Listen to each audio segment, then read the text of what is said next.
نص نقل؟ نص نقل، محمله ومشمعه.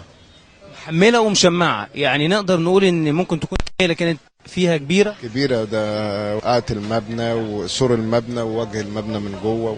طب احكي لي بالظبط بعد ما ركنت العربيه ايه اللي حصل؟ هي وقفت في الاشاره مع العربيات عادي، وبعد ما الاشاره فتحت وقفت هي. كان في حد جاي بموتوسيكل ورا صاحب العربيه، يعني مترتبه شكلها الله اعلم بقى. فهو نزل من العربيه في لحظه، دوكا خد وراه بالموتوسيكل، وعلى ما احنا رحنا العسكري بلغنا العربيه واقفه وتوجهنا، كانت انفجرت فينا واحنا داخلين. بلحظه انفجار عن بعد. من بعد. قول لي اصابتك انت، الف سلامه. انا عندي قطع هنا في رجلي، قطع عامل فيه عمليه، وجنبي هنا في 10 غرز. انت كنت موجود في وقت الانفجار صح؟ انت اللي رصدت العربيه.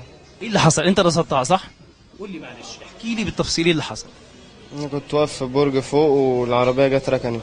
بعد ما ركنت راح السواق نزل منها وركب موتوسيكل ومشي. رحت قلت لهم الحقوا العربيه اللي وقفت، السواق سابها ومشي، ولسه بلف في وشي راح جايه فجرت على طول في لحظه واحده؟ بعدها ب5 ثواني او 10 ثواني. ايه اللي خلاك شكيت فيها؟ السواق نزل منها وما فيهاش حد. يعني هو ركن جنب السور وجري منها وسابها وركب الموتوسيكل.